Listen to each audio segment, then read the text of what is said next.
Welcome to the Dougherty County Board of Commissioners meeting with your chairman, Christopher S. Cohilas. Your commissioners include, from District 1, Commissioner Ed Newsom. From District 2, Commissioner Victor Edwards.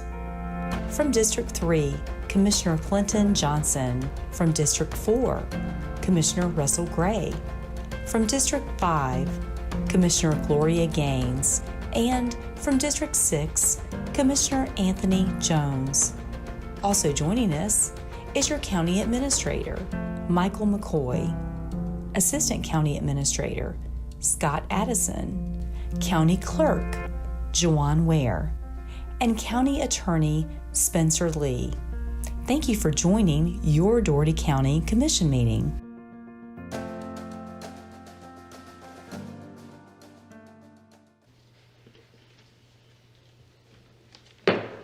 All right, good morning, everyone. Good morning.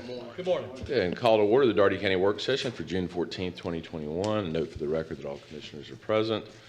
Let's go ahead and discuss the minutes of the May 17th regular meeting and May 24th work session. Any comments, questions, or discussion?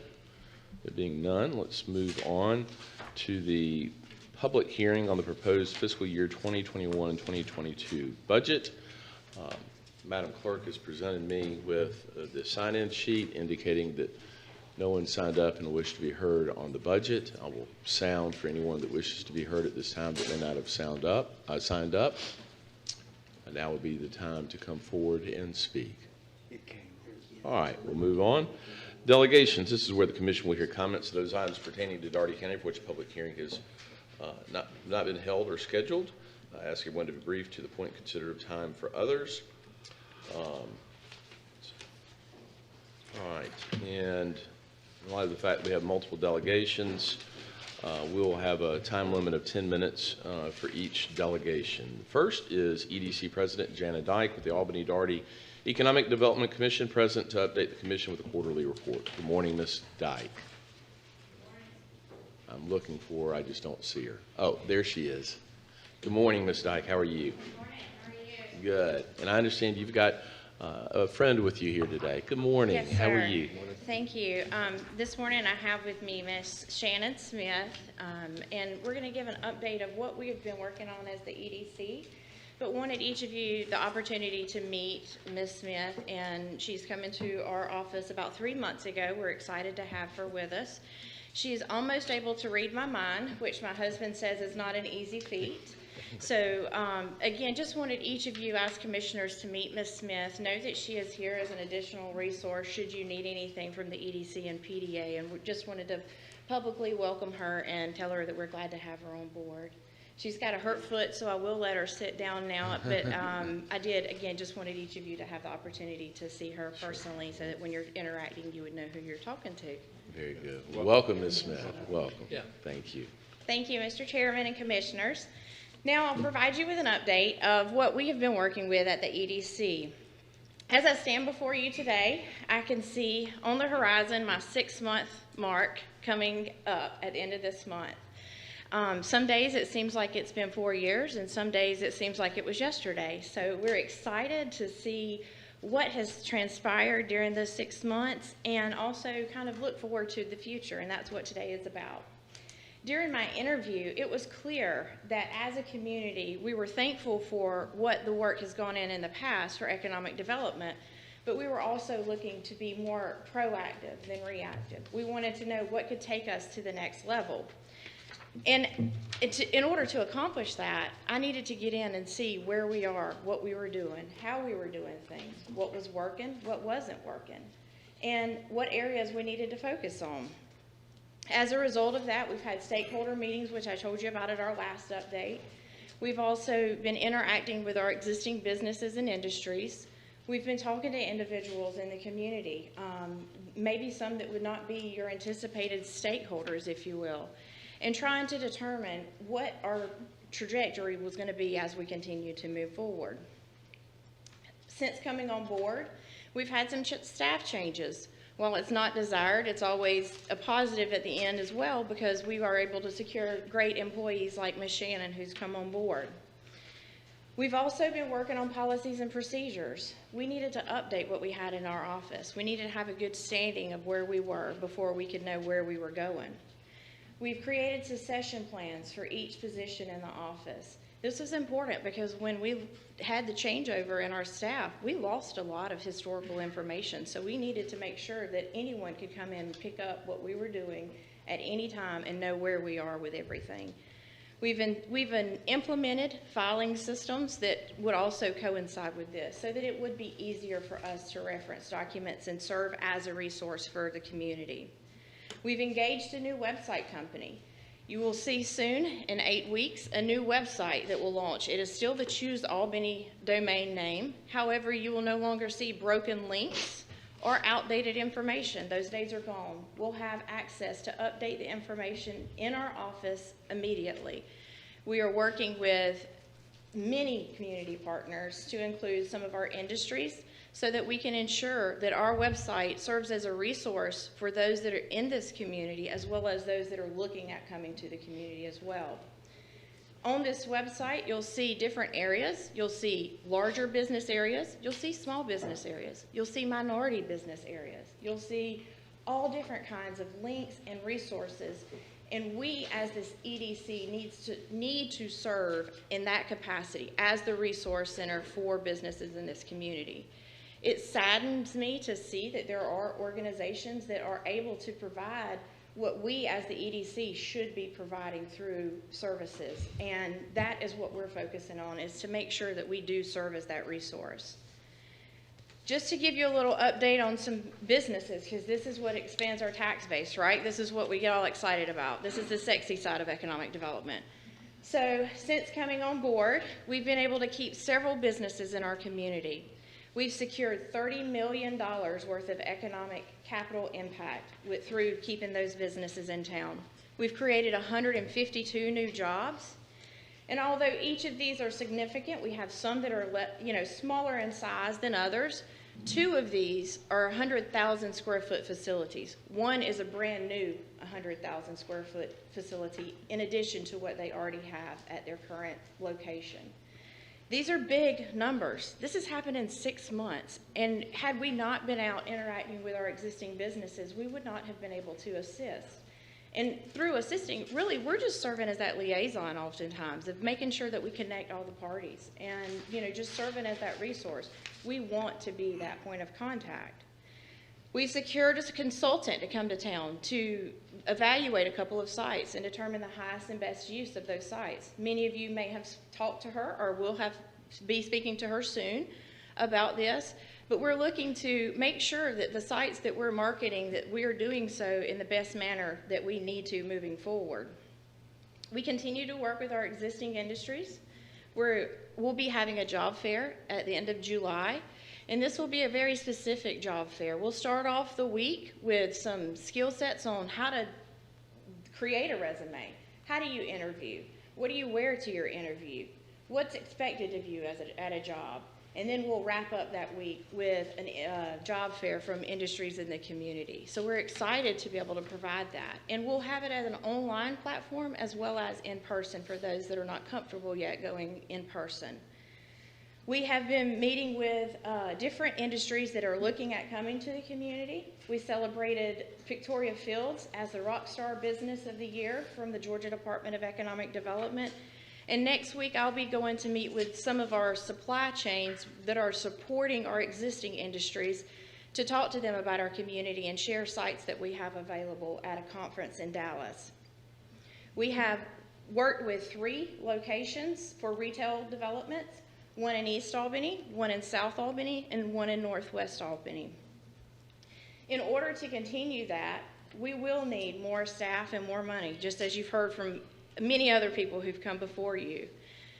We've reached our capacity as a staff at the EDC. We are working sometimes until 9 o'clock at night and trying to do what we can. So we've identified that we need to make some organizational changes as well. So be looking for that to come down the pipeline with us, kind of as we move forward, because we truly have reached that capacity.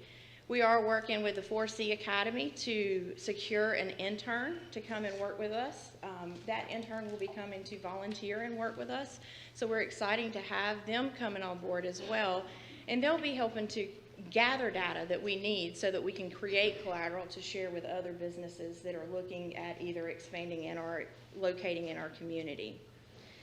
Things are happening at the EDC, but we're only scratching the surface. We've got a long way to go, but we're excited to be the team that is able to do this for the community and look forward to the challenges as we continue to move forward. If there are any questions, I'll be glad to answer them to the best of my ability. Sure. Thank you very much, Ms. Dyke. Any comments or questions for Ms. Dyke?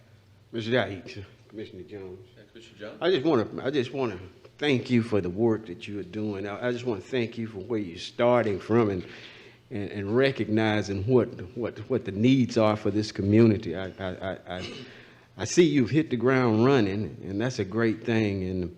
And you don't fall far behind in the race, because the man who falls farthest behind in the race have to run twice as fast to catch up. But I noticed that you don't want to get behind, and you've done a great job and doing a great job. I'm excited that you're in this role. I'm excited, and I look forward to hearing some great things to go with 6 months of accomplishment. We give you 6 months, if we give you another 6 months, you know, God knows what you'll do. So thank you. Keep up the good work, and keep your people happy that's around you.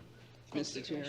Yes, Commissioner Gaines. Yes, welcome, Ms. Dougherty. Hey there. I noticed that the city, to their credit, has added an additional $100,000 to your budget. Is that correct? Yes, ma'am. I believe that was discussed at the last budget meeting. Has that happened? It will be ratified at the end of this month, I believe, when all of the budgets are ratified. Is that for something specific? As I talked about in the presentation, we definitely need more staff, and we need the funding to be able to provide the services that we are providing.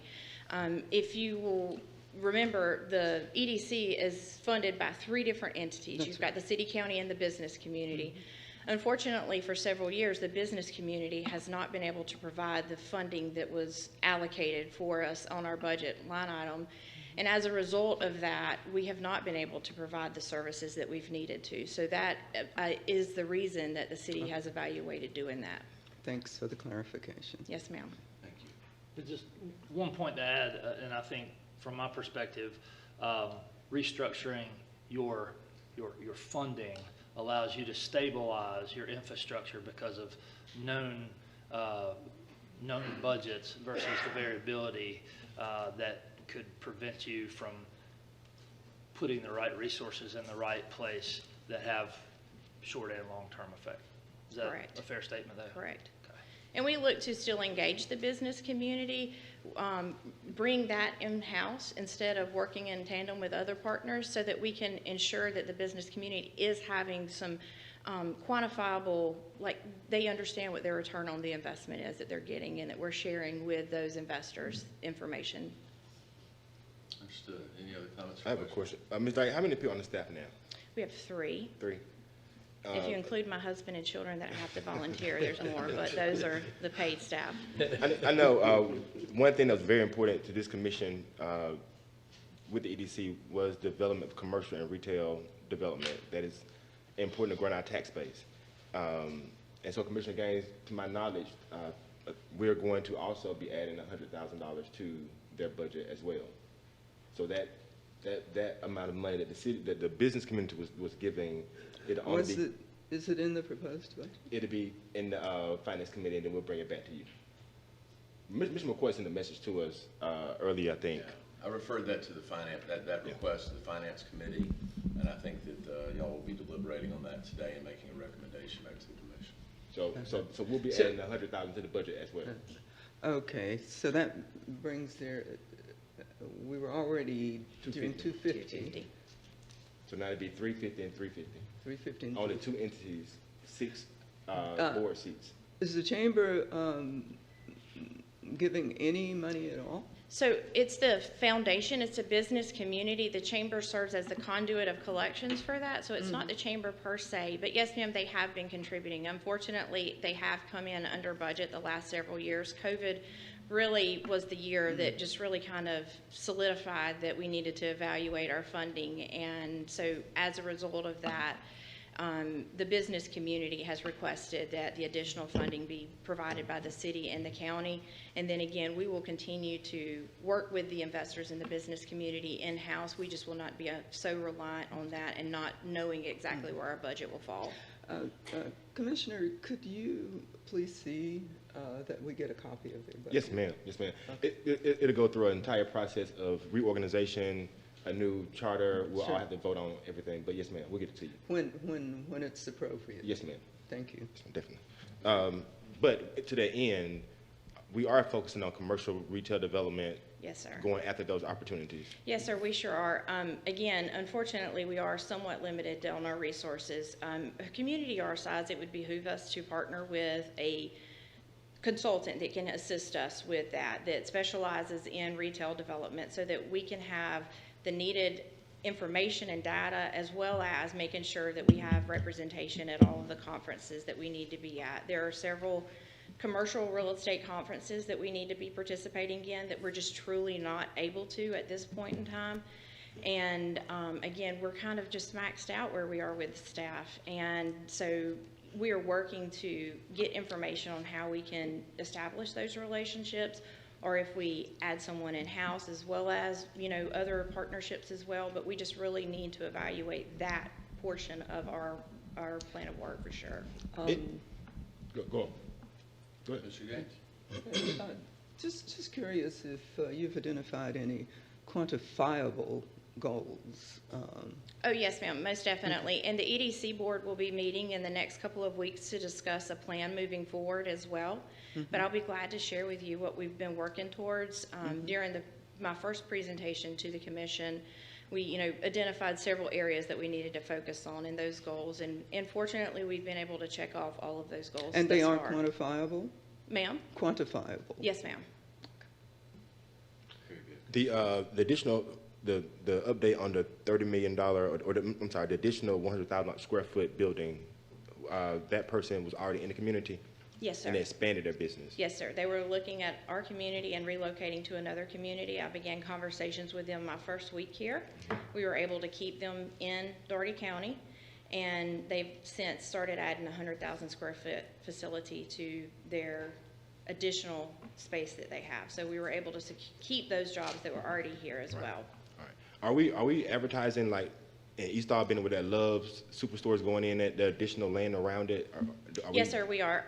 I've met with Concrete Enterprises, who owns a couple of contiguous parcels, as well as some of the other partners that are in that area and are marketing those. We are also working to establish marketing, a little stronger marketing in the areas that are out near P&G, the parcels that are available out there as well. We've beefed up our marketing on LinkedIn, which is truly that professional platform where our site selectors and people that are looking at communities are looking to see what's happening. So we've actually established it. When I came here, unfortunately, we weren't doing that. So we've created marketing plans specific to that and are strengthening our marketing and telling the story, right? Because we've been doing work for years. We just may not have done a good job at telling that story. And if we don't tell it, someone else is going to tell it, and it may not be an accurate story. Thank you. One final question. Yes, sir. The I guess it's Pecan Grove Industrial Park? Yes, ma'am. Yeah. Any activity out there? And there's an 84-acre property that we have such hope for. At the airport? Adjacent to the airport, yes. Yes, ma'am. So we have submitted 3 RFPs to the state on the Pecan Grove site, and I'm sorry I neglected to mention that. Of those RFPs, we can submit probably 40, and maybe 1 or 2 of them will get a site visit out of it, because so are all the other communities in Georgia.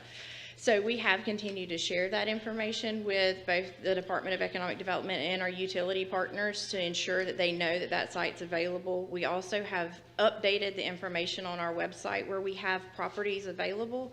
So we've been getting activity on both of those. As a matter of fact, ECG called us last week about the airport site. We're working with the team at the airport to get some drone photography of the sites. So really kind of taking advantage of the partnerships that we have that really could cost us a lot if we were to engage someone to do it, but we're getting them at in-kind cost. So yes, ma'am. Very good. Thank you very much. Excellent presentation. Thank you, sir. Ms. Dyke. Congratulations, Ms. Smith. All right, next we'll hear from Cheryl Laughlin, present to discuss concerns regarding the county's ordinance on solar panels. Good morning. You're doing very well, thank you.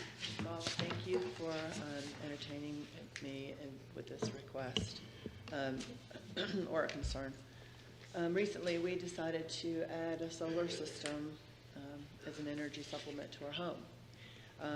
And we had the contractor took over and kind of took action with respect to compliance, with respect to ordinances, with respect to engaging the utility company we currently have, which is Mitchell EMC, for integration with that.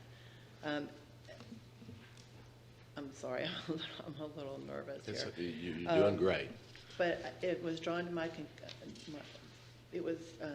we were notified by the contractor that our original design was denied because of one stipulation in the county ordinance. And I've just kind of extracted that and included that in this first page here, that solar systems are not, and I understand that to be the panels themselves are not to be on a street-facing slope of a pitched roof. To help you understand what our home and our location looks like, the second page gives you an idea of the location in general on our street, which is a dead-end street. I'm located on the outside curve of that, and then of course just a front-facing view of our home. Unfortunately, every slope we have on our roof is pitched. And the orientation itself of our home is ideal for a solar system supplement. It's south-southwest. I can't do anything about that orientation, but that's the forward-facing direction. And as a dead-end street, there are several properties that are downstream from me that are going to be seeing several views of my home, not just the street-facing portion, which will also have panels on them. I have spoken with them. I have yet to encounter anyone who's objectionable to this. They understand what a solar panel looks like. I'm not sure what the intention of this original section of the ordinance was all about. And then my final page here was that when we received the alternate plan for our design, it also included, to me, any reduction in efficiency and energy production is significant given the sizable investment of these systems.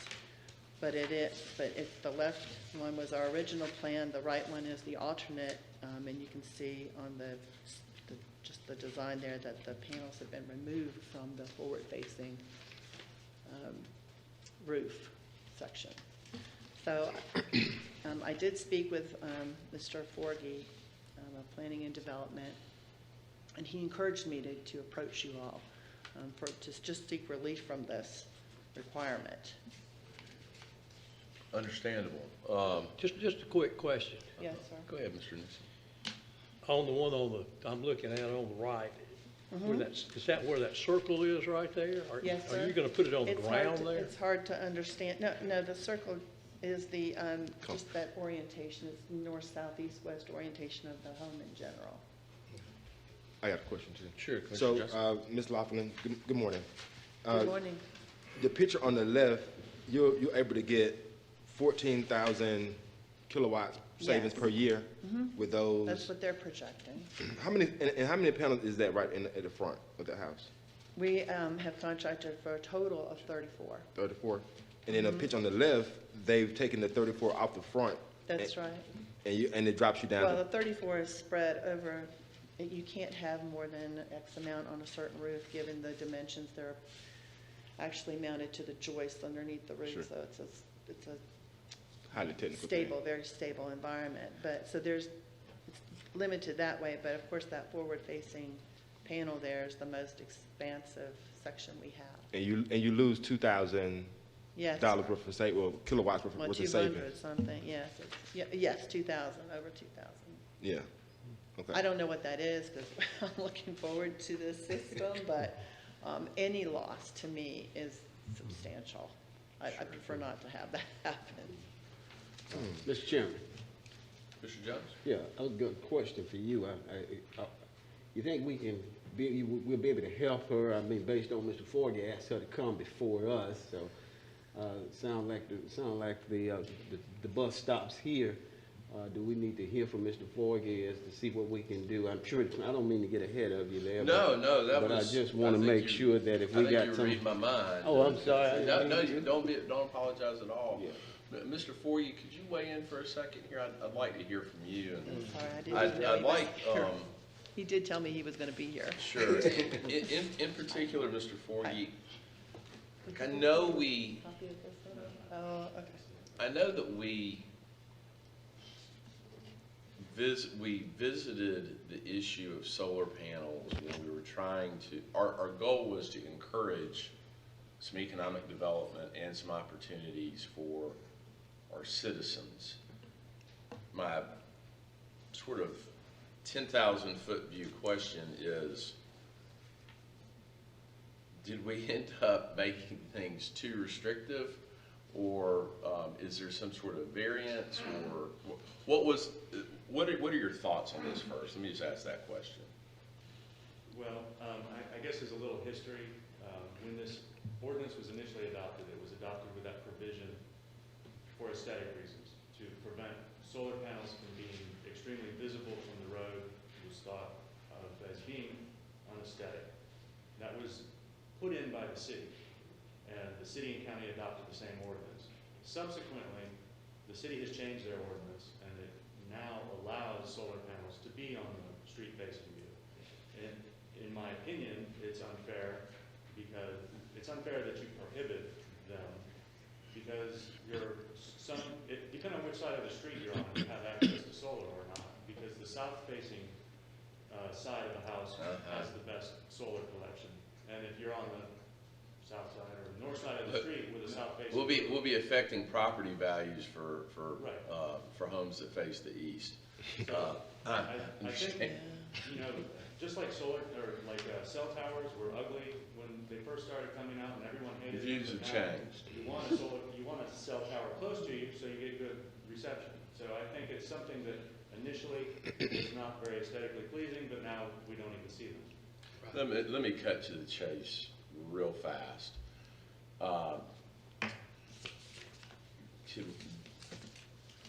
And perhaps everyone else is there or not, but is there consensus for us to establish a uniform approach consistent with the one that the city has, and in light of the changed view of how, because when I recall we initially addressed this issue, there were a lot of folks that were like, they were saying things that like solar panels could distract airplanes. I mean, it was all kinds of just different things that were being said. And so, anyways, is there consensus? I'm in favor of the change. Yeah, Commissioner Jones? I think. That was my show of hand for consensus. Okay, Commissioner Gray? I'm all for synchronous codes between the city and the county. I think you bring up a good point. The disparity between property values based on which side of the street your home is on is a pretty good question. We're all concerned about property values. We're all concerned about marketability of homes and the viability of homes. And I think if we were really to get thoughtful and have kind of an out-of-the-box think session, based on lot size and where you fall in the county, there may be some parameters there. But I also look at the fact that, you brought up the fact that, these things have to be put on joists. If you decide to sell your house, is somebody going to want to buy a house with solar panels. Great, it sounds like a great cost savings, energy savings value, and I'm just trying to wrap my head around what the long-term effect is if we make a decision and an exception for one case, we change the policy for everybody. If, now you have a home that's devalued because nobody wants to move in a house and take on, this solar project, who's responsible for the, just like the landfill, we have to have decommissioning costs. These things are going to have to be decommissioned at some point because the technology is going to go away. And what if it's no longer generating energy with, after you sell your house and they're just sitting on a roof, but somebody can't afford to take them off and re-roof their house? So I wonder about, are we going to have a long-term problem with houses that sit on the market and can't sell because they've got solar panels on their roof because it was a good idea today, but yet technology changes with either solar shingles or some other more efficient, less obtrusive collection methodology, and are we doing something today that sounds like the right thing to do for the individual, but down the road we're faced with a situation where we've got homes in single-family residential neighborhoods that are our foundation and stock and basis for our tax base that are now comps for resales. I mean, our home values are finally going back up. And I just think we need to think about the downstream effect of this before we just make a blanket decision on this overall. I got to wrap my mind around it a little bit more too. It's not necessarily how it looks to your neighbors, but it's the long-term effect of having solar on your roof versus not attached to your structure. I think we can approach it in a dual fashion. I understand what you're talking about in terms of long-term policy, and I think we could commission Mr. Forgy and his staff to do some research on that. But secondarily, if we have consensus, go ahead and approve something that moves us towards a more modern approach that is, with an idea that we may have to have discussions about those other more long-term policy concerns. Mr. Forgy, do you want to say something? Okay. Because this is part of the zoning ordinance, the commission would have to pass a resolution to ask the planning commission to study it, and the planning commission would bring a recommendation back to you all. In order to change the ordinance? In order to change the ordinance, yes. Can we make an exception? Well, A special exception in her case? No. The way You can't do that. It's written is it does not allow for it. It doesn't allow it. And my goal, we ran into this different issue, same principle, when we dealt with the brewery. At, their location in the unincorporated county. And I found, I learned that our ordinances allowed for you to have a pig farm, a chicken house, but you couldn't have a hayride, a winery, or a brewery in the unincorporated county, which was, to me, illogical that you could have a chicken house, but you couldn't throw a bunch of pumpkins on the back of a wagon and some hay and let some kids have a hayride. That just didn't make any sense to me.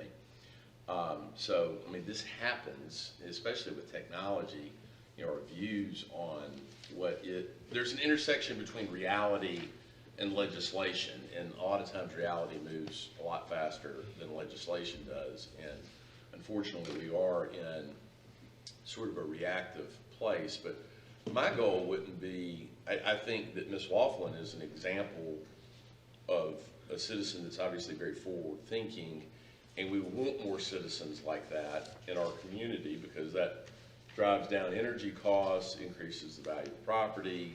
You're obviously investing a lot of money in the capital up front in order so that you can save money long term. I think that's great, and I want to encourage more of that. So Mr. McCoy, at the next regular session, will you put the appropriate motion on, and then we can also have any discussion that we want to regarding Mr. Forgy getting us some additional information that's consistent with concerns raised by Commissioner Gray. Does that sound reasonable to everyone? Yes. Yeah. What kind of schedule would we be on? And would it address her needs?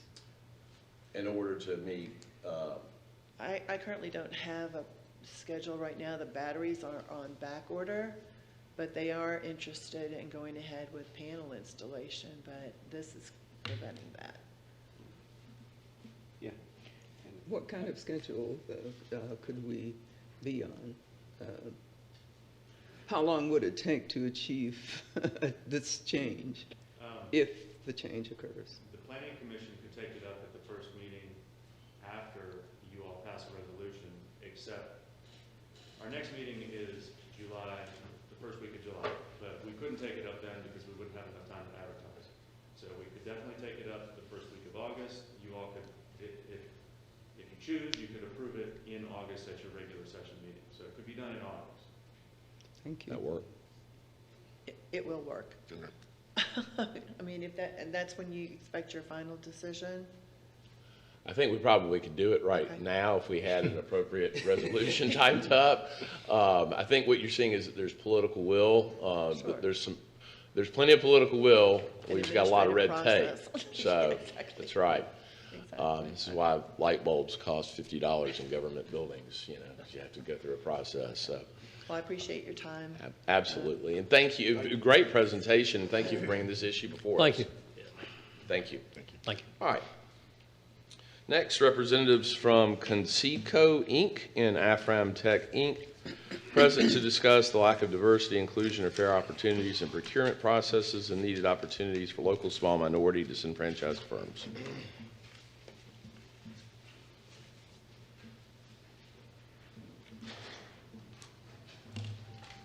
Merry spring and merry summer. We bring you greetings. You've had access to what we're going to present for about a week, so we'll go through it. And this is a supplement to help you understand what we're presenting.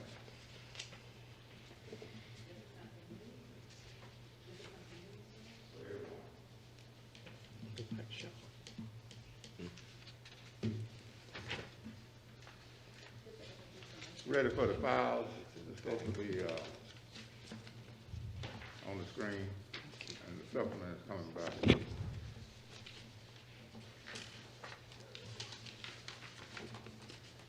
We'll start with this one first because this is data local to Albany and Dougherty County. It has the plan on it, and we're going to update you on what we've been doing, and we are not asking for one dime. We have not asked you for one dime.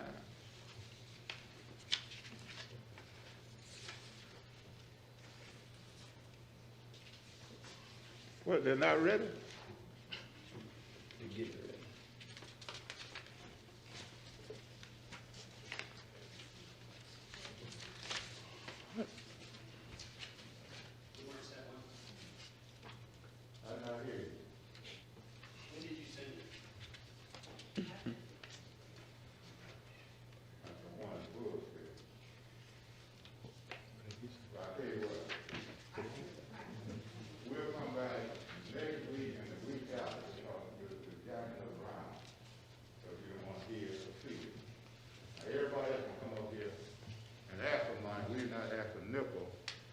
What this plan here shows that we assisted 2,500 businesses restricted to the city of Albany.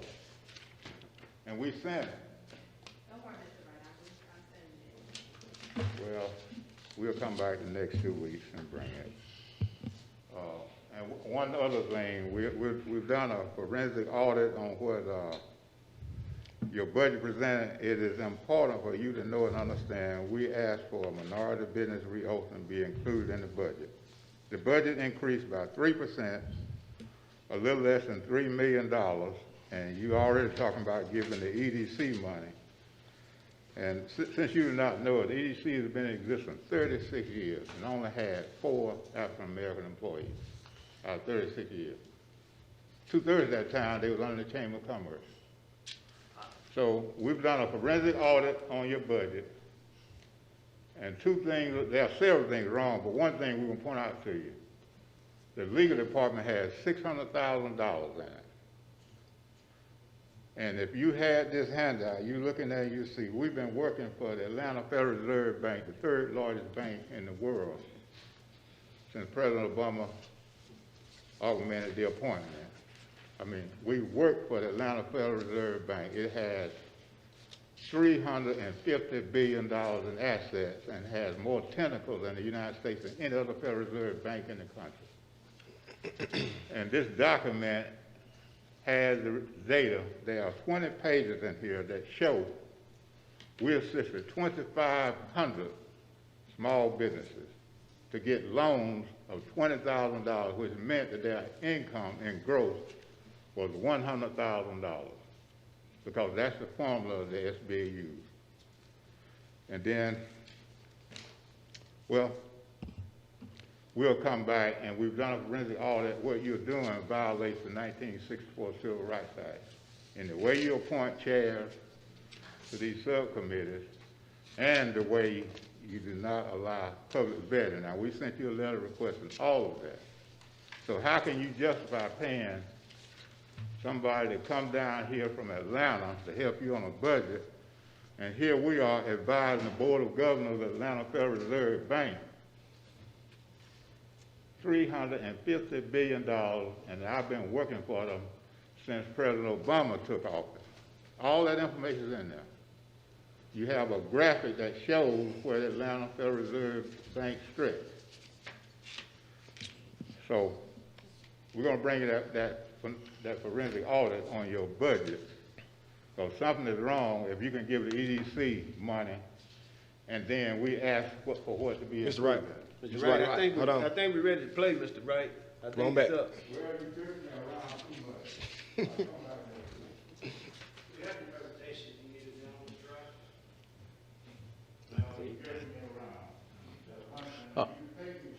All right, let's come to order. Well, you ought to do what you're supposed to do. Mr. Wright, please don't address me that way. I treat you with respect. You will treat this commission with respect as well. Do not address me in that way. No one did. All right, thank you very much, Mr. Wright. Let's move on. Move on, come to order. All right. Let's move on to purchases. Recommendation to accept the bid for the Dougherty County Health Department paint project from the lowest responsive and responsible bidder meeting requirements of the bid, affordable painting and remodeling out of Leesburg, Georgia, in the amount of $190,000. 3 vendors submitted bids with only 2 meeting requirements, with the highest bid being $224,106. Funding is budgeted in SPLOST 7. Mr. Addison. Thank you, Mr. Chairman. Good morning, everyone. We were contacted by the Health Department, and they requested to repaint the interior of the building as well as replace flooring. And this was the first of the 2 projects we'd like to bring before you for approval. We recommend approval. Okay, any comments, questions, or discussion? I do have comments and discussion. I called you on this one because I got a phone call that the lowest bidder had the lowest bid the first time, but facilities maintenance were saying that they didn't do enough scope of work. Can you talk more to the commission about this? Sure. This project was bid out the first time, and when the Health Department reviewed it, they wanted to add in a significant more to the scope of work for repainting. So we rebid the project, and those bids, I don't believe they were even opened. So the second bid was opened, and the vendor did not submit required information in the bid with references. Was it just the references? And that, was it the references to the job references? What they did not submit to? they were not submitted with the bid. The job references were not submitted, and they were a requirement of the bid. And according to our bid process, we can't accept that bid. Was the references submitted the first time when they won the bid the first time? No, sir, but those are separate bids. But did they submit each bid references? stands on its own. But did they submit references the first time? No, sir. Y'all didn't open them though. No, sir. I checked with procurement, and they said they did not receive references from that vendor But you're saying that y'all did not open the first set of bids. So They how were do you? not considered because we rebid it. But were the references included in the first bid is my question. No, sir. So the references were never included in the bid? No, sir. And the contractor knew to submit the references in the beginning? They were a requirement of the bid, and the other two vendors submitted references. You know, that's the way our bid process works. We can't accept bids if they're a minute late. You know, that's not fair to the other contractors that bid. That's why we have the process. So unfortunately, they didn't submit references that were required in the bid. There's $118,000 worth of references in the difference between the one that was affordable paint and the one that also submitted their bid. Right, the second two bids were very close together, and the first bid was not in line with the other two. But one question, I guess, Mrs. Scott. Now, when we request the bids, usually you just only have to have your bid number and your bid bond in the sealed bid. So in this case, when we open up a sealed bid, are you requiring all of those reference sheets to be inside that sealed bid? Because usually the process, and I don't know, you can explain it to me, where after you open up the bids, the vendor have a certain length of time to provide those documents, which is like 5 days, 10 days. So have we changed that process? That process is set by the actual bid. So it's established in the request for bids or proposals, depending on what it is, and it's specifically stated in there if we're requiring those references to be submitted ahead of time. So when they read the bid, it'll tell them what they're required to submit. I guess, so why would we now ask you to give your references and your bid bond in the sealed bid? Why would that change on this particular bid? I'm not sure, I'm not aware if that's not a constant requirement, but, you know, it is typical to want to see references. So, no, I'm saying, when we submit our bid, are we saying now that you have to have your bid bond and your reference sheet in the sealed bid? If it requires it. We write the requirements in the bid of what we want to see. So stop right there. So now, why on this particular one, we required to have references in the sealed bid? Ms. Bennett, can you address that? Question? Good morning. Good morning. Hope everyone is well today. Great. Sure. I asked to have prospective bidders include at least 2 references with their bid based on size and scope of work, because the health department is 62,000 square feet. Part of that has to be done while they're working, and part of that project has to be done while they're not working. We need to ensure that whichever bidder does the work understands not only the scope of work, but they're able to handle that prior type of job. Smaller jobs that we put out for bid that aren't as detailed and don't have as many moving parts, we don't require them to provide a reference. Right. As this became larger, and talking with Ms. Lovett, and more was added to the square footage that needed to be taken care of, we wanted to make sure that this was done correctly the first time, and it was done by someone who knew and had done this kind of work before. I regret that this individual did not provide his references. However, the other 2 did, and I'd like to address the first bid. Those were never opened. I never saw them. We actually had to stop it while the process was still taking place, and the date hadn't even closed for prospective bidders the first time it was bid. I hope that answers your question. So it answers part of my questions, but. Yes, sir. But the request for references was in both bids. Commissioner Gray. It was just in the first bid. 1 second. I'm sorry, it was just in the Commissioner second Johnson. bid, the one that we opened. Oh, 1 second. Commissioner Johnson, then Commissioner Gray. Go ahead, Commissioner Johnson. Can I go ahead? All right. So why are we making it harder, making the job bigger or adding to the job and making it harder for a person to get a bid, especially a local contractor? That's what I'm hearing, because you're saying that I want to make sure that this person can handle it. I want to make sure they can do these things and that and whatever, but that makes it harder when you add more scope of work to something and then say, well, I don't think you have the right references. If I have the lowest bid, why not ask for my references at that point? That's my fault. Sir? Yeah. So as Vice Chair of the Dougherty County Board of Health, the original request from the Health Department was to get some painting done. A scope of work was determined off some loose information by Pamela Lovett at the Health Department. That and some other work to be done, and it basically came to the board's attention there that it needed to be a greater scope of work done, and painting was the main thing that needed to be done with the money that was going to be allocated for the project. So this was never intended to scale up to keep small vendors away. The project changed because of just the differences in how the needs were presented from the health department, how they were interpreted by Dougherty County, and then we went back and said, wait, we're gonna get this larger scope done, because painting is in dire need of a good paint job. So it became more of a paint focused and carpet focused, larger scale project. That changed. So the first bid was kind of ripped and replaced while it was active, and it became this new bid. The second bid is what the first bid really should have been had there been better communication up front. So there wasn't, and so it is what it should be now, and this is what this is what should have happened the first bid. Well, I think we should still put it in perspective and do it in the phases so everybody can have a chance to bid on the work. So, yeah, I mean, logically that sounds good, but then operationally, you are able to get a lower unit cost of labor for larger jobs. Let me ask this. I have a question. What I'm hearing is we've had a shift in, what are we ordering?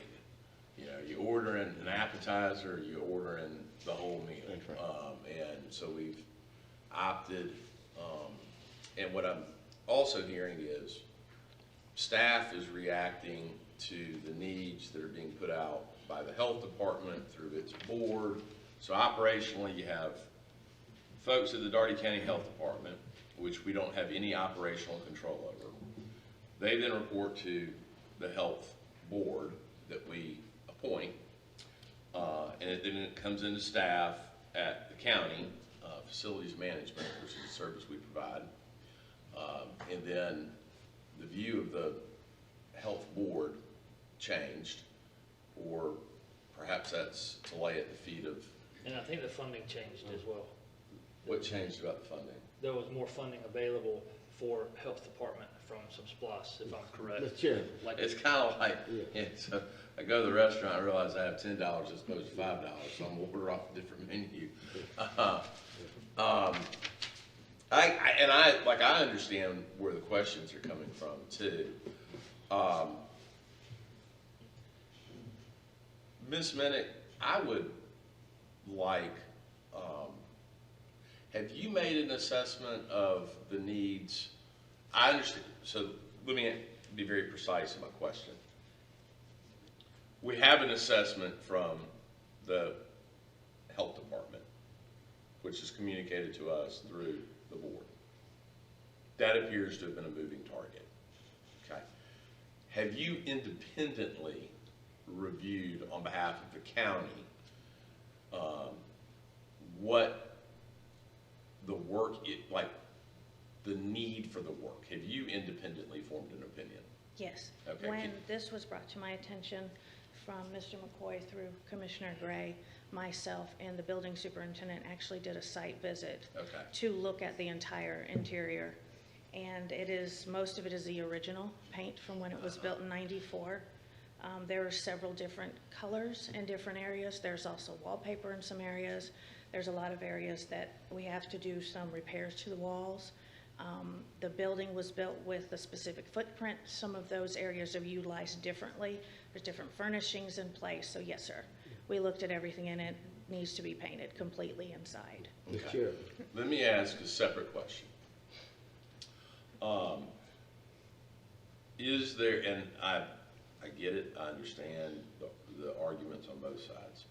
Is there value or potential value that could be realized by having a phased approach? Is this a project that can be done in sort of, a bundled approach, or is that going to cost so much more money, or is it going to cost more money by doing a bundled approach where you could say, look, yeah, we could utilize someone in here for a component of it, or is it just best to bid out the whole thing?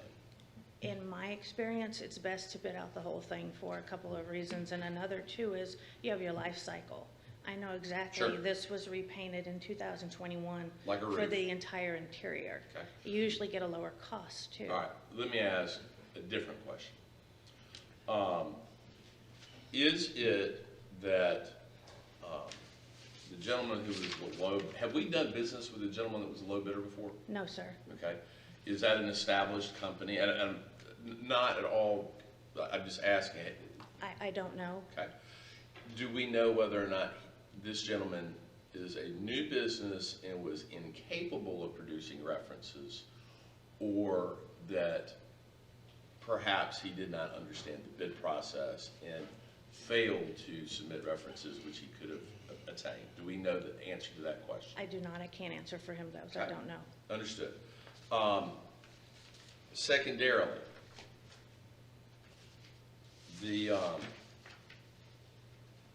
I see that the two folks that did bid, one is out of Leesburg, one is out of Lawrenceville.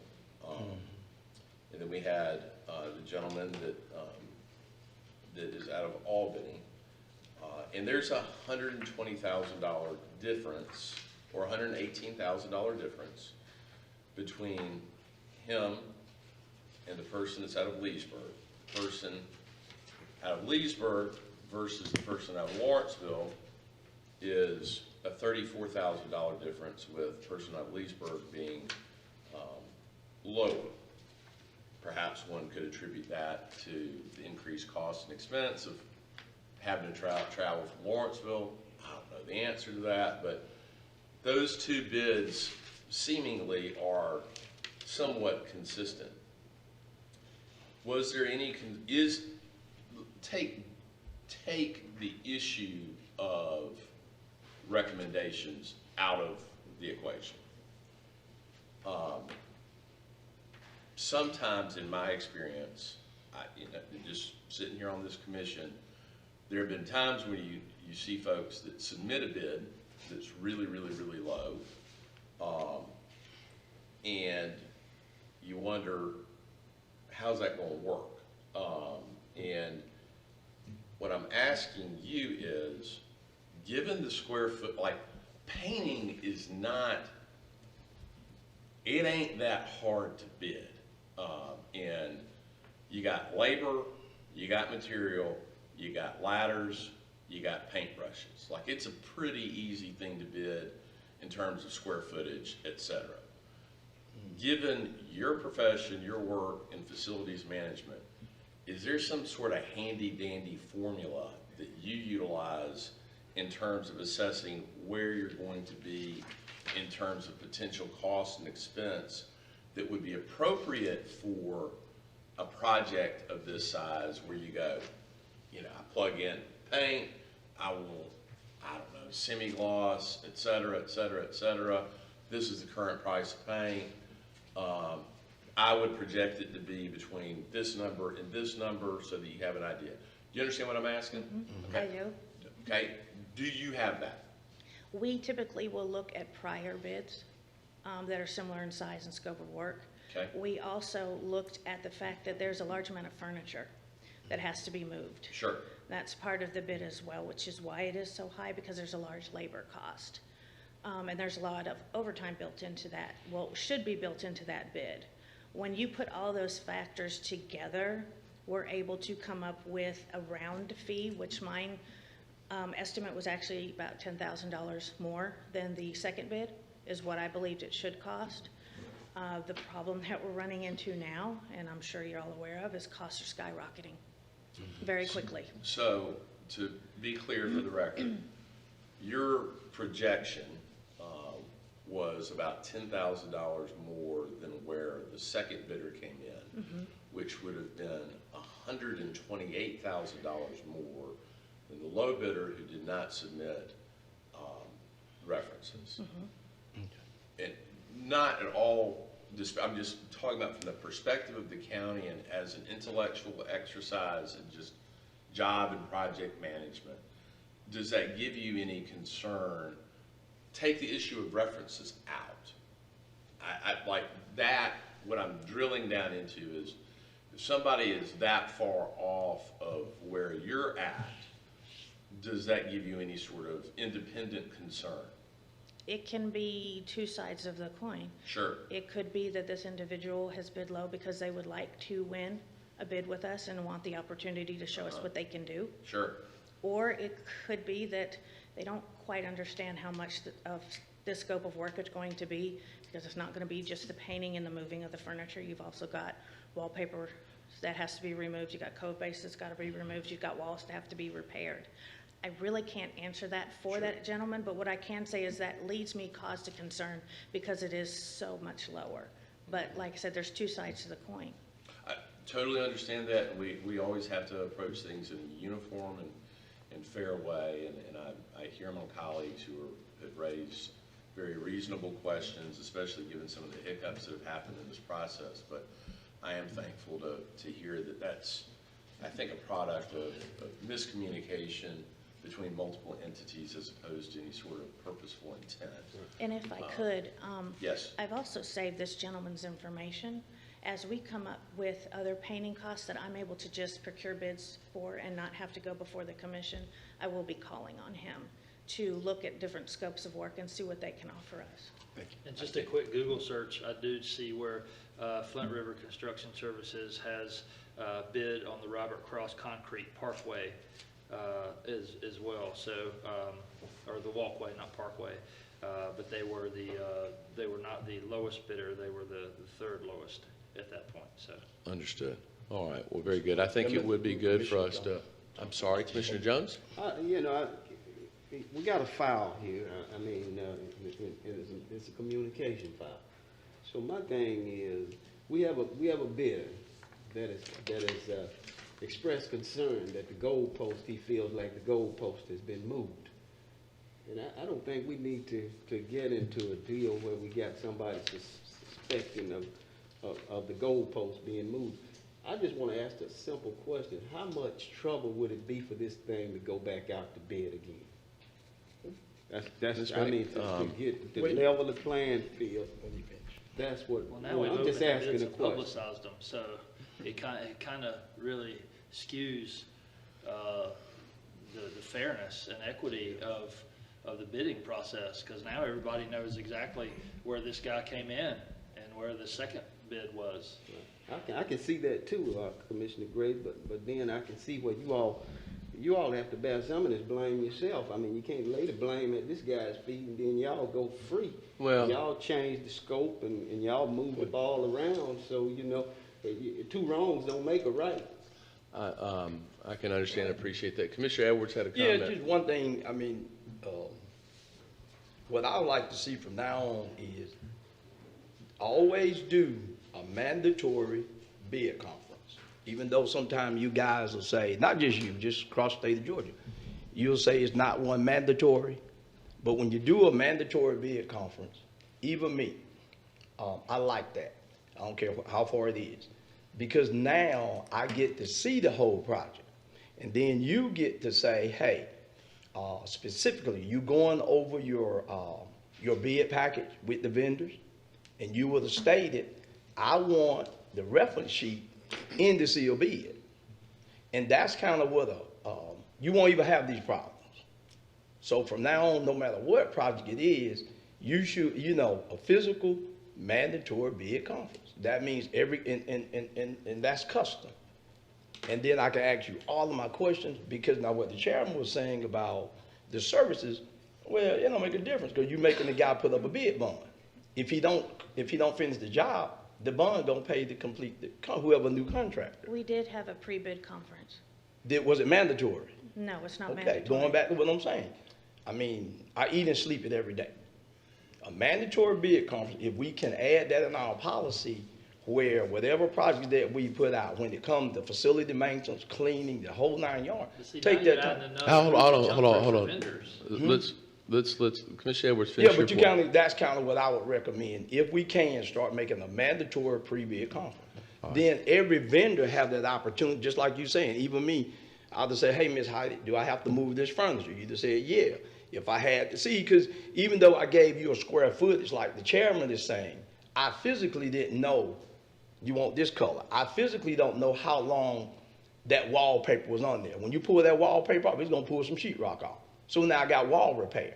So again, don't leave out that mandatory bid conference. I think every vendor should be able, when they're dealing with facility maintenance, make sure, don't give it option. That's what you're doing. You're saying it's optional, and that's what it was. So they didn't show up.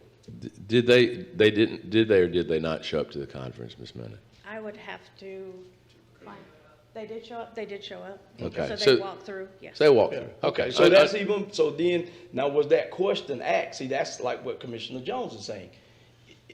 That maybe, we could have went over that bid package. Cause see, even me, I probably would have missed that. Cause usually, I just have to put my bid bond in my sealed bid. And usually I have 10 days after the process to submit those documentations, correct? So this wasn't done that way, so that's kind of where you kind of cross that right there. Well, I understand. All right, Commissioner Gaines has a comment? Yes, please. Just so that I'm clear, the reason the lowest bidder was not awarded this contract are two reasons, rather. Number one, they did not provide references. And number two, in the judgment of the staff, they did not show a clear understanding of the scope of the work to be done. No, ma'am, that's incorrect. The reason they are not being considered in front of you is because they did not provide two references, which is written in the scope of work. It's in the first paragraph of the scope of work where it describes what you are supposed to do. It's that single reason. Yes, ma'am. Okay, and not because, in your judgment, because I mean, you clearly are saying that. I said there was two sides of the coin. I said one could look at that. I said, or it could be that they've never done business with us before and they're giving us a low bid to give us a chance to see what they know how to do. I can't answer that because I've never worked with him. Or they could have another project that's here locally where they're able to achieve some economies of scale. Some cost savings. Right. So it's clearly just one reason, Yes, ma'am. and it's the references. Right. And they're always able to come back and say, you know, Ms. Minnick, I know I lost out on this bid, you know, why did I lose out? Yes, And you would say, simply because you didn't submit references on this one. yes. Okay, and the final point, was this project specifically listed in the SPLOST 7? It's listed as interior improvements. Yes, ma'am. Okay, thanks. All right. I think we've talked this issue through pretty well. Thank you very much, Yes, Ms. sir. Minnick. Thank you. Thank you. Thank you. Thank you. Thank you. All right.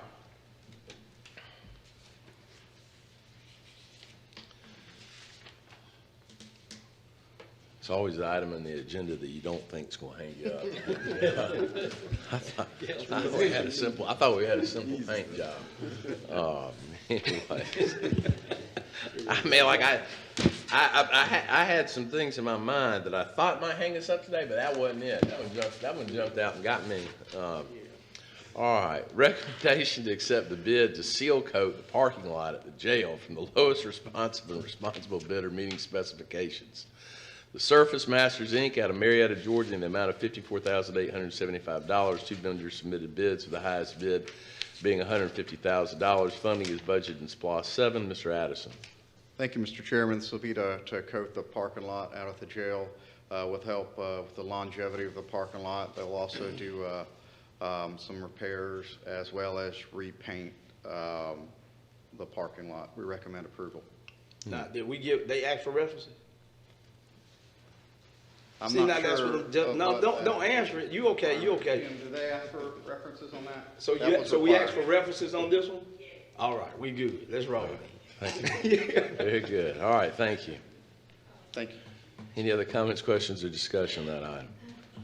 All right. Recommendation to accept the change order to perform exterior wall and hardscape restoration for the judicial and government buildings with the current vendor, Waterproofing Contractors, Inc., out of Norcross, Georgia, in the amount of $123,647. Funding is available in SPLOST 7, Judicial Building Improvements and Government Center Improvements. Mr. Addison. Thank you, Mr. Chairman. As we know, there's work currently going on at the judicial building, improving the exterior, which is including repairing some of the precast out there, as well as waterproofing.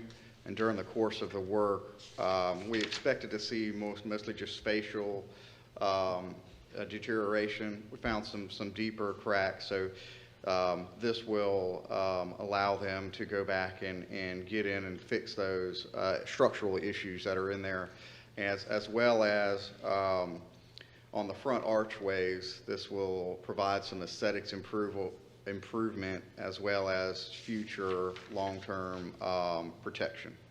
We recommend approval. Any comments, questions, or discussion on that item? Just about the bid process in general, do you all actually contact the references? I'm sorry? About the bid process in general, do you all actually contact those references? Yes, ma'am. You talk to them? Either myself or the department manager that is They talk to responsible them? for that work will contact. Very good. One statement. And even with this add-on, it's still coming under budget? Yes, sir. Good. That's very good. All right. I've got to ask this question. I spent a lot of time over the years in that courthouse and have observed a lot of things about that courthouse. One, it's a money pit.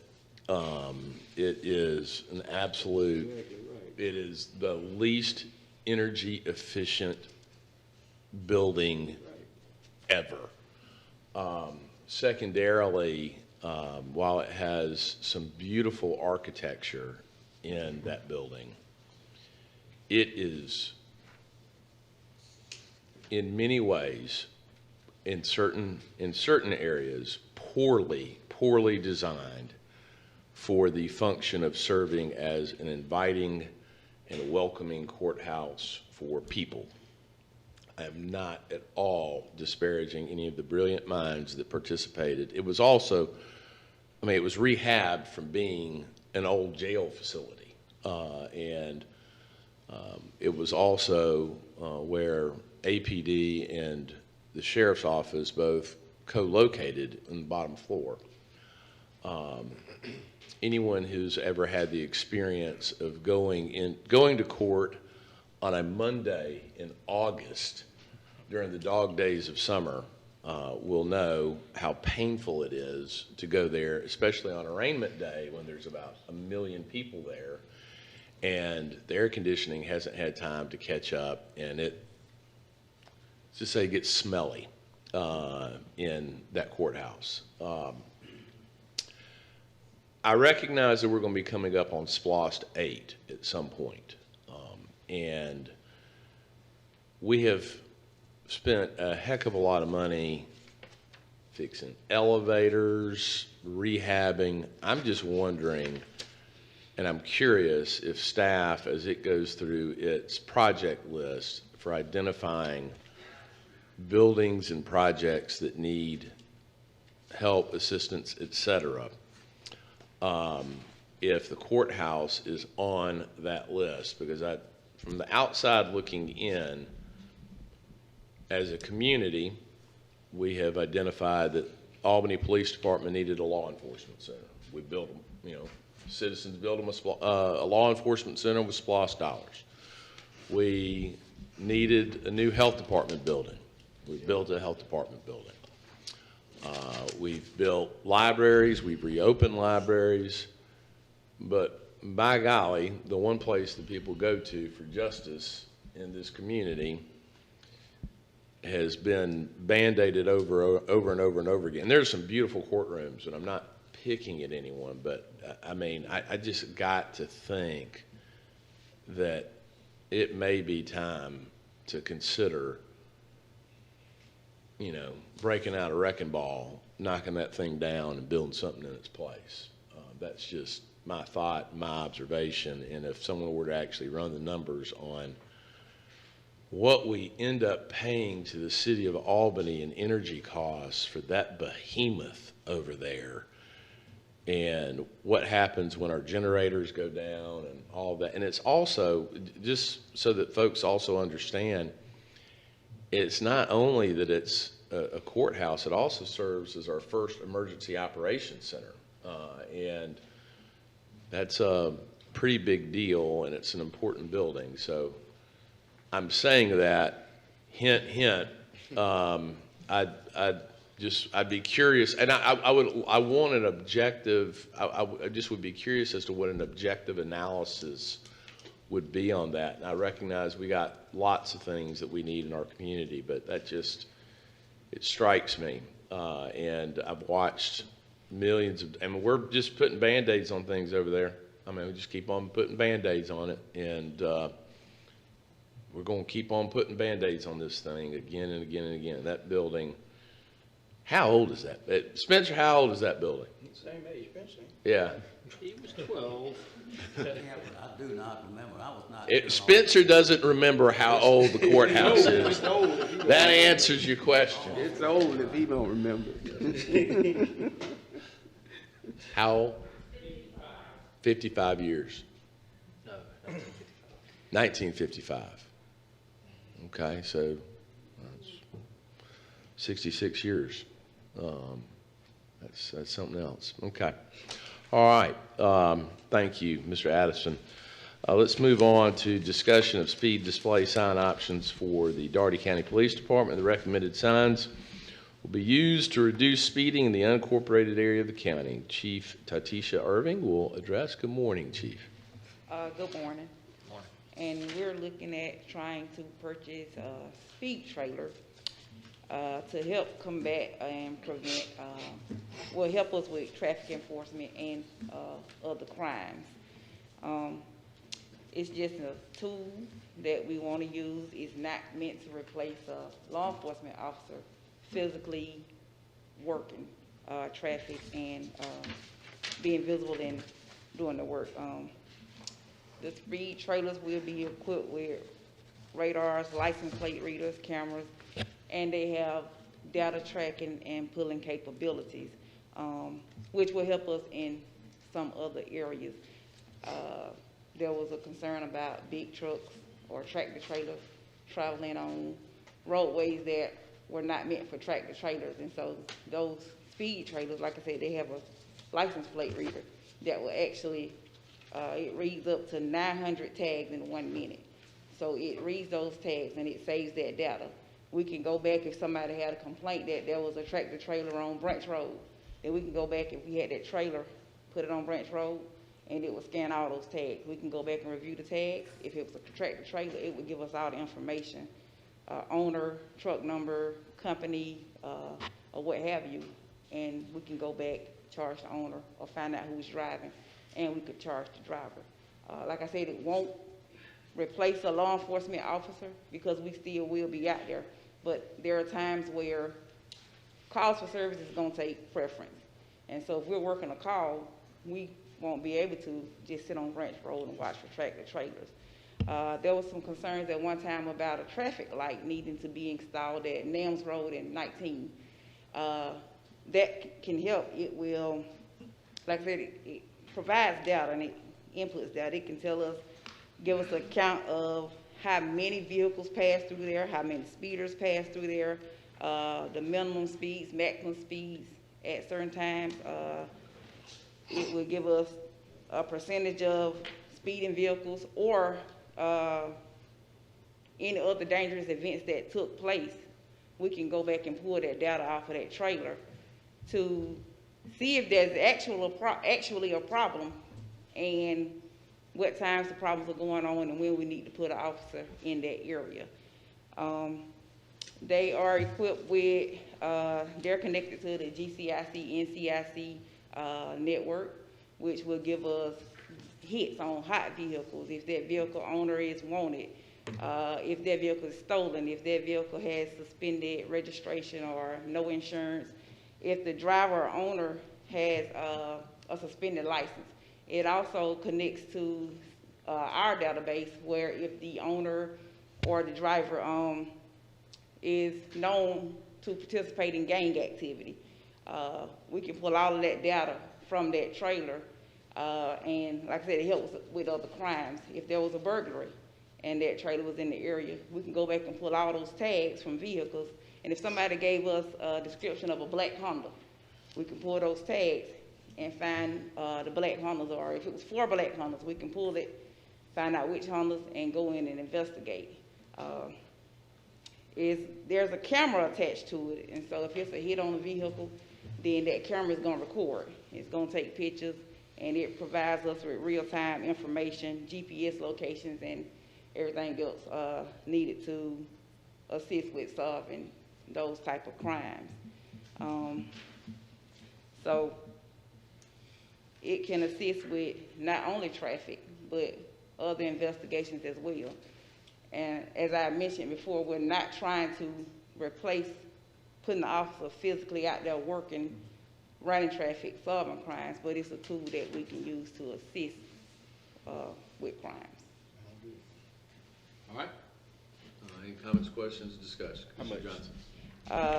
The price now is $39,220. Now, we were told that after July 1, the price may go up. So They always do. Well, one thing I'll just add to the conversation from a couple of weeks ago, Cole did go out and cite the residents that was parking the tractor trailers, kind of gave them a warning, so that helped out. You know, you guys jumped right on that y'all contacted the, I think it was, matter of fact, it was 2. So that, you know, they should find another parking space, I guess. So I'm sort of at the, I guess, the submission of the commission, because I'm looking at, 1 is okay, but then it look like you would need, I don't know, 2, because it's like you're gonna be moving it, and I don't know if that helps. well, it's mobile, so it's not a permanent fixture. Yeah. And if we get complaints in Byron Plantation area, which we've had a lot, of course, they're not gonna speed it or cut through there for officers there. And so we can put it in that area and scan. Like I said, it's not gonna replace the officer. We're still gonna go out and work the area. But we can put it there for a while, and if things get good there, then we can move it to Branch Road or Sylvester Road. But It's gonna be an ongoing thing throughout the county, but again, I just submit to the commission to, you know, y'all comments on the detector itself. Commissioner Edwards, the problem on Lily Pond was not that they were traversing Lily Pond, they were parking. Well, it's both. Every now and then they have some tractor trailers, I guess, go down Lily Pond, but then you also had 2 residents that actually, you know, drove tractor trailer, were parking in the yard. Oh. So Cole went and visited those. So I don't know if that's the same group, but I mean, that's kind of.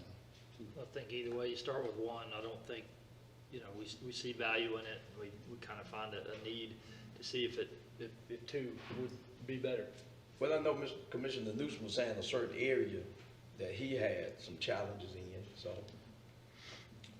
Yeah, I think it's a good tool for us to have, and I'm hearing from our Chief Erving that it would be a good tool for y'all to have, and it does allow you guys to have more flexibility where y'all are going to concentrate. And I'll just say this, and I know the Commissioner Newsom's probably had some of the same phone calls I have. There are a lot of cyclists that ride on Byron Plantation Road, and there are folks that drive way, way, way too fast going past that church where the cyclists leave just about every day during the summer.